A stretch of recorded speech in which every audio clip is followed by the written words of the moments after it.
Assalamualaikum warahmatullahi wabarakatuh. Anda sekalian, selamat berjumpa kembali dalam kuliah Al-Islam dalam kuliah analisis proyek agribisnis. Kali ini kita akan lanjut dengan aspek sosial, ekonomi, dan lingkungan. Baik, kemarin kita sudah pada perkuliahan yang lalu kita sudah kuliah tentang aspek finansial, ya. Dan salah satu alat yang kita gunakan untuk menentukan layak tidaknya suatu proyek adalah dengan menggunakan rumus atau persamaan NPV, ya. Sekarang kita lanjut dengan analisis proyek agribisnis ditinjau dari aspek sosial, ekonomi, dan lingkungan.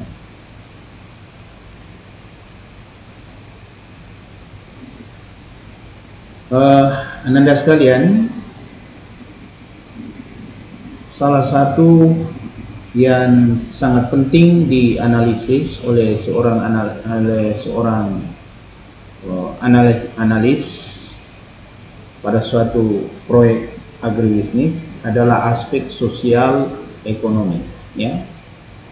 Aspek sosial ekonomi. Hasil kajian dari aspek sosial ekonomi, ya, terutama hal-hal yang akan ditimbulkan oleh proyek yang kita rencanakan terhadap sosial, ya, itu penting untuk kita sampaikan di dalam usulan proyek yang akan diusulkan.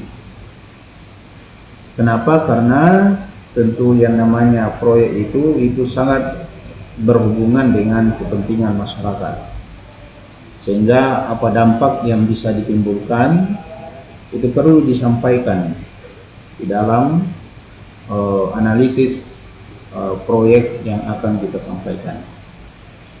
Nah, salah satu dampak yang bisa disampaikan di dalam aspek sosial ekonomi, yang pertama bahwa harus bisa disampaikan, ya, bahwa dampak dari proyek yang direncanakan itu dari segi sosial ekonomi, yang pertama harus kita mampu menyampaikan melalui kajian kita bahwa proyek yang kita rencanakan itu dapat meningkatkan ekonomi rumah tangga. Tentu dengan beberapa alasan, ya. Pertama, karena proyek agribisnis yang direncanakan itu akan membuka kesempatan kerja, ya, atau membuka lapangan pekerjaan bagi masyarakat, sekaligus tentu mengurangi angka pengangguran. Kalau perlu, ya, pada kajian ini Ananda sekalian, itu penting disampaikan kira-kira seberapa besar tenaga kerja yang akan kita serap, ya, melalui proyek agribisnis yang kita rencanakan, ya. Jadi berapa banyak tenaga kerja, mulai dari manajer, ya, berapa yang kita butuhkan, ya, berapa yang bisa terserap, kemudian berapa di level middle, ya, berapa misalnya kalau kita butuh mandor berapa, dan berapa tenaga kerja lapangan yang kita butuhkan. Hal itu menunjukkan berapa besar dampaknya secara sosial ekonomi kepada masyarakat, ya, sehingga kalau itu diajukan, ya, terutama kalau ini menyangkut proyek pemerintah, itu akan nampak bahwa memang secara sosial proyek yang kita rencanakan ini adalah sangat bermakna atau sangat bermanfaat.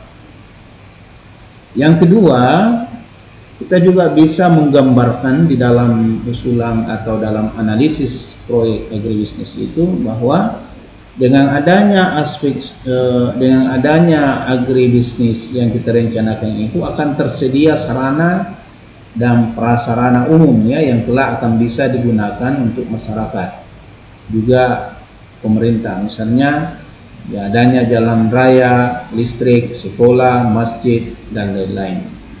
Jadi di situ bisa digambarkan ya dampak sosialnya ya terhadap masyarakat, terutama tersedianya sarana dan prasarana umum yang kelak bisa digunakan ya untuk masyarakat ya. Nah itu. Yang kedua, di dalam analisis proyek kita itu harus digambarkan ya bahwa dengan adanya proyek agribisnis ini itu kan ada produk-produk barang dan jasa yang dibutuhkan di masyarakat ya. Sehingga dengan demikian itu dapat meningkatkan persaingan dalam menciptakan dan memenuhi kebutuhan masyarakat. Nah, itu harus tergambarkan di dalam aspek sosial ya. Jadi analisis aspek sosial di dalam proyek agribisnis yang kita rencanakan. Yang kedua, dengan adanya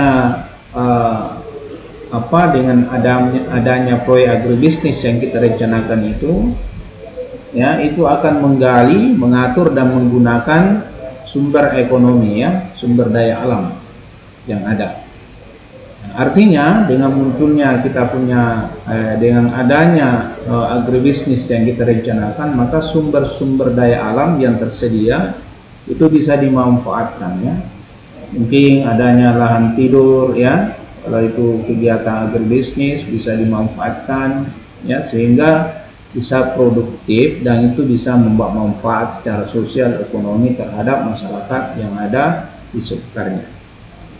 Kemudian selanjutnya kita juga harus bisa menggambarkan dari aspek sosial ekonomi bahwa proyek yang kita rencanakan itu akan meningkatkan perekonomian pemerintah baik lokal maupun regional ya.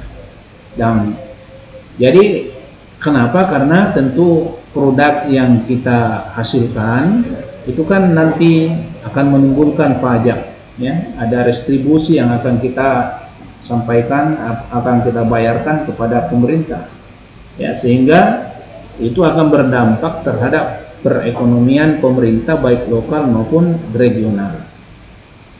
Kemudian kita juga harus mampu menggambarkan bagaimana pengembangan dari masyarakat yang ada di sekitar kita dengan adanya proyek yang kita rencanakan itu ya. Mungkin ya yang tadinya masyarakat ekonominya lemah bisa menjadi menengah, atau dengan adanya proyek yang kita rencanakan itu masyarakat bisa mendapatkan sumber-sumber pendapatan sehingga ekonominya bisa berkembang ya, dengan sendirinya tentu kehidupan mereka menjadi lebih baik. Nah, selanjutnya Nanda sekalian, yang tidak kalah pentingnya untuk kita analisis adalah aspek lingkungan ya, aspek lingkungan hidup ya. Nah, suatu proyek agribisnis yang dirancang itu harus memperhatikan terutama dampaknya terhadap lingkungan ya. Jadi dampaknya terhadap lingkungan. Jadi harus disampaikan di situ ya, akibat apa yang bisa terdampak terhadap lingkungan jika ada proyek yang kita hadirkan itu, atau melalui analisis kita bahwa proyek dengan keberadaan proyek itu tidak akan menimbulkan dampak terhadap lingkungan. Itu harus ditampilkan itu, karena ketika suatu proyek itu misalnya direncanakan lalu akan dapat menimbulkan dampak terhadap lingkungan, terutama kerusakan alam, air ya, tanaman, tumbuhan, pohon-pohon dan sebagainya, itu ya akan berdampak kepada regulasi pemerintah, sehingga ada kemungkinan proyek itu tidak bisa dijalankan. Oleh karena itu harus digambarkan bahwa dalam aspek lingkungan, proyek agribisnis yang kita rencanakan itu tidak membawa dampak ya, tidak membawa dampak apa-apa terhadap lingkungan yang ada sekitarnya. Oleh karena itu Anda sekalian, ya seorang evaluator itu harus mampu memastikan ya bahwa proyek agribisnis yang akan dikerjakan tidak akan merusak lingkungan. Ya, terutama dampaknya terhadap tanah, air, udara, hewan, tumbuhan, dan manusia. Itu sangat penting ya. Nah, proyek agribisnis itu dapat diloloskan ya, yang dapat diloloskan adalah proyek agribisnis yang dapat memperlihatkan dalam rancangannya bahwa proyek agribisnis yang akan dilakukan tidak membawa dampak negatif terhadap lingkungan sekitarnya ya. Jadi proyek agribisnis dapat dipertanggungjawabkan toleransinya terhadap lingkungan ya. Jadi proyek agribisnis harus memiliki analisis dampak terhadap lingkungan atau biasa dikenal dengan nama AMDAL ya, analisa dampak terhadap lingkungan. Nah, oleh karena itu seorang evaluator sebaiknya melihat hasil analisis dampak terhadap lingkungan. Ya, dan biasanya ini kita ambil pihak lain ya untuk menganalisis hasilnya, itulah yang kita gunakan ya.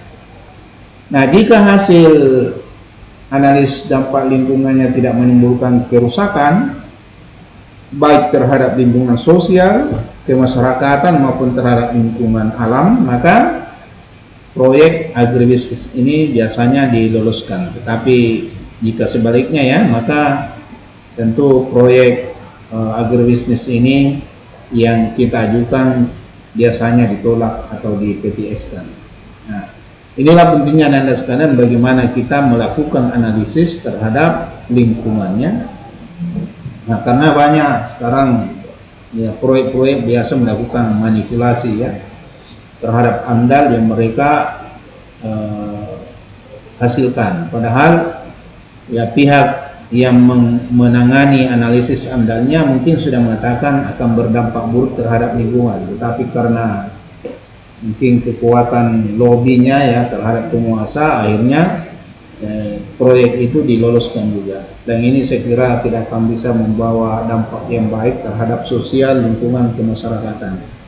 Pada akhirnya nanti ya kalaupun itu jalan proyek seperti itu akan menimbulkan masalah di masyarakat. Akhirnya masyarakat menjadi ya terjadi gejolak sosial yang dan akibatnya proyek itu bisa juga dihentikan.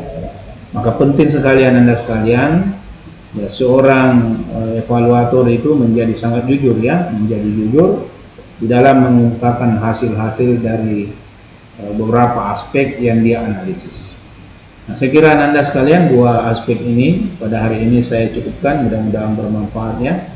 Semoga apa yang saya sampaikan ini bermanfaat, dan jangan lupa Anda sekalian ya, saya minta agar Anda tetap ya mencatat dengan baik, kemudian mengupload ya tugas yang disampaikan, tugas di classroomnya, dan itu sekaligus menjadi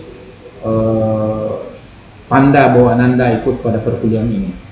Baik, saya akhiri, mohon maaf atas segala kekurangannya.